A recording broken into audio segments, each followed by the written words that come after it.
Yo, yo, yo, what up, Raider Nation? So, big day. It's the day after the national championship. Fernando and the Indiana Hoosiers got it done.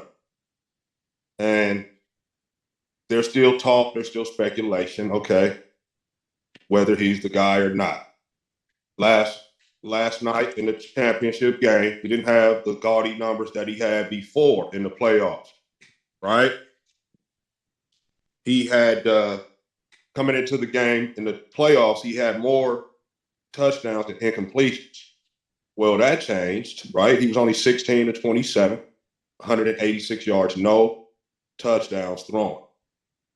But I'm here to tell you that Miami Hurricanes defense, man, was getting after it.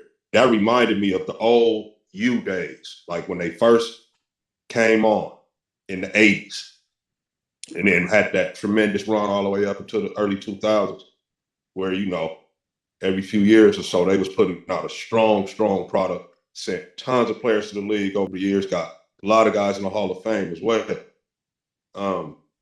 And it appears that University of Miami has returned in some regards because that defensive line is treacherous, man. They hit Fernando in the mouth on the RPO. Passion and almost anger when he runs the football. Feed it to him again. Stutter step.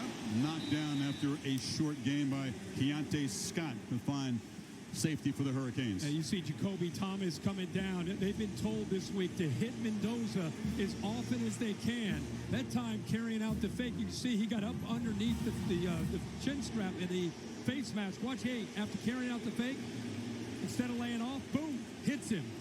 Again, when they get their chances, they want to lay the wood. And you see right there, they're sending a message early in this game. Hoosiers on top. Miami fortunate to avoid a targeting against Jacoby Thomas. Bill Lamagna, is that worthy of a targeting flag? Yeah, he came in with, the first view, I didn't see that part of it. I thought it was just a late hit. But this one here, he came in crown of the helmet right into his head. They cannot afford that, Kirk. Early. He got up, didn't complain, wasn't out there crying, just showed toughness, got back up and kept playing. The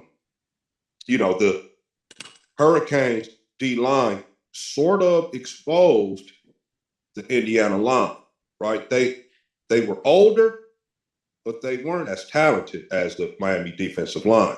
And it showed. It showed. I mean, that dude, Ruben Bain, man, he's something else. Ruben Bain had me entertaining. At one point in the game, Ruben Bain had me entertaining not drafting Fernando first and drafting him first and finding a quarterback somewhere else. Like the dude was that dominant. And to just thinking of him on the other side of Max, and it wasn't like a Tyree Wilson thing where he was just, dominating because he was, bigger than everybody or whatever. This guy was making plays. He was rushing the heck out of that passer. And he kind of reminded me of a Myles Garrett with the power and the speed combination coming off the blade, 265-pound dude. So I was just thinking, man, how our defense would be, especially on third down, with a guy like him on the team. But, as much as that would be cool, I think it is time for the Raiders to go ahead and get the quarterback. And I also think that quarterback is Fernando Mendoza. Now, he did not wow me with athletic stuff, athletic traits. No huge arm, not like exceptionally fast, right? Doesn't have like a exceptionally quick release, anything like that. But what the kid is first, he's a solid, tough kid. He's big, 6'4", almost 6'5", 225-pound kid. Can take some hits in the NFL. It's going to get even bigger when he gets to the league. Made the throws that he needed to make when he had to against a tough team that was coming after him. Like, coming after me. He was coming after me. So that's what he showed, man. The back shoulder accuracy. They obviously practiced that a lot. And long throw over there to the other sideline from the opposite hash, and the hashes are wider in college. So he was way over there when he threw that back shoulder to that one receiver that kind of made the good catch. Wasn't the most accurate pass, but they had practiced and worked on it so much that you could tell it was almost like, taking candy from a baby. It was just rehearsed. They knew the steps. That receiver probably has the steps counted in his head, and Mendoza knows exactly where to throw that ball to. So those were the plays that he made when it was necessary to move the chains.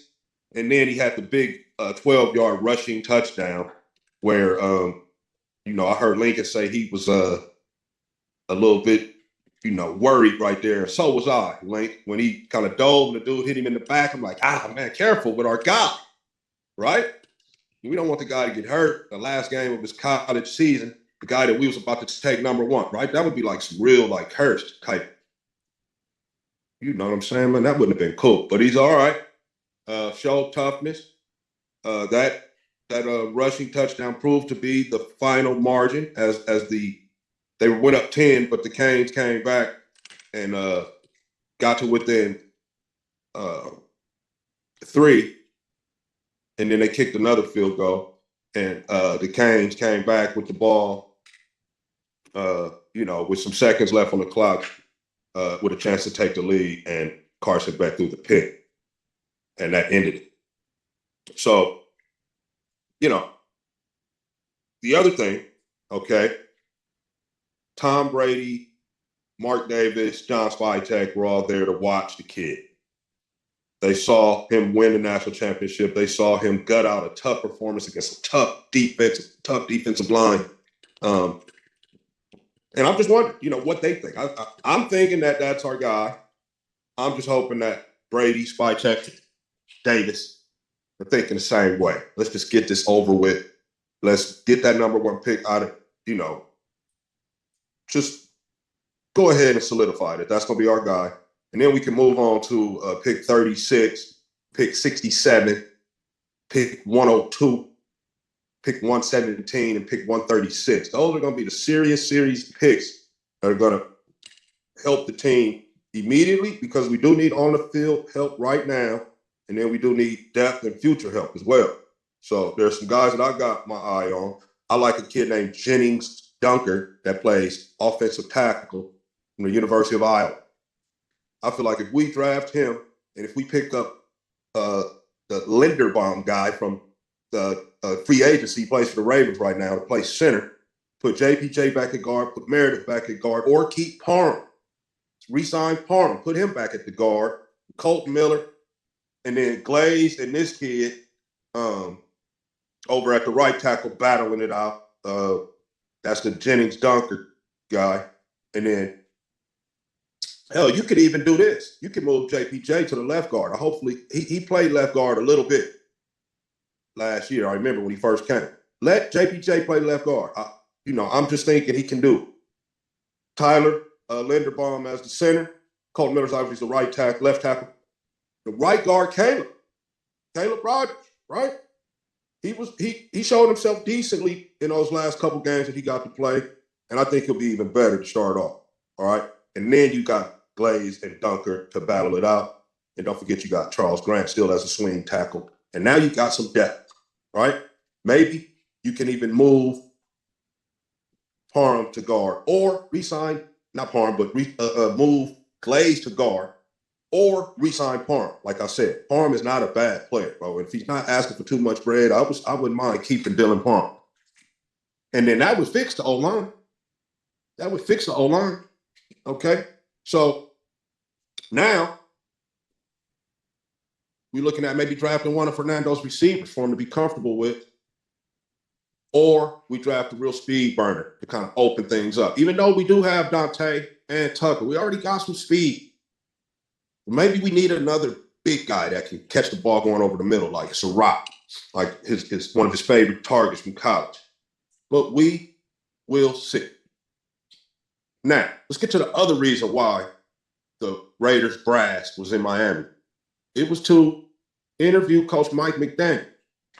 Now, after the game last night, And after I started putting it all together, I thought about Mike McDaniel as a coach and what he brings. And he was able to help a young QB succeed in the league. Tua had a season, was it this year or last? No, it was last year, where he was leading the league in passing for a while. Tua, right? This is the guy that we know, the concussion history, all that. Was a decent guy, didn't have a big arm. Turns out he was probably just a basic QB, right? With the concussion history. Well, he had that guy as one of the better quarterbacks in the league for a time. And then he always had a good run game with the misdirection and the way, the motions and stuff like that. I always dug how he ran the football with A-Chain and Mostert, our guy Mostert that we have. It may not be back, but Mostert knows what I'm talking about. A-Chain knows what I'm talking about. These guys, Mostert led the league in touchdowns a few years back in Miami out of this offense. So I am intrigued with the McDaniel hire and what he could probably do with the young Q. However, I think the Raiders are waiting on the Denver people to wrap up. So Davis Webb, Vance Joseph, and they also waiting, I think, for the Rams to wrap up with the Shula and LaFleur and Shieldhouse. So it's 5 guys, right? 6 if you count McDaniel, right? That they kind of winding it down to. Oh, yeah, there's one more guy. 7 guys. Because Ejiro Evero got another interview. I believe it's either today or tomorrow. So he's coming back. They interviewed him virtually. They got an in-person interview with Carolina defensive coordinator Ejiro Evero. Now, I don't know if Mike McDaniel is interested in being an offensive coordinator again. I'm sure that he could sign up for that. Pretty much have his pick of jobs if he wants to be an OC. If he wants to be a head coach, then I don't see, the Evero connection. I don't see Evero coming over in a parallel move as a DC. Probably just stay in Carolina if he's going to be the DC. Mike McDaniel, if he could still be a head coach somewhere, he's not just going to jump on the offensive coordinator job, especially for a first-time coach like Evero. So I don't see McDaniels being a coach, Evero taking a parallel move to be DC, and I don't see Evero being a coach and McDaniel taking a step down to be OC. So, not sure how that dynamic would work out. Not sure who Evero's offensive coordinator would be, unless they had already made Davis Webb some type of offer he can't refuse to be the offensive coordinator, because it is a raise for him. He's only the quarterback's coach and the passing game coordinator right now. If the Raiders say, hey, man, we're going to give you a hefty raise, make you one of the best, highest paid assistant coaches in football, and let you call plays. He might leave Denver for that because Sean Payton calls plays there, right? And they got an OC there, too. So would Webb come and be an OC to Evero's head coach? We don't know. Or are they thinking about the Ram guys? They get Shula as the head coach, and they bring Shieldhouse over to call plays as the OC. So it's still questions. It's going to be a combination of these guys that's left, though. It's 7 of them, and I'm thinking that we could possibly get the coordinators and the coach from this group of 7. So stay tuned on that. What do you guys think? You think we should go with McDaniel? Think we should go defensive coach? Let me know in the comments.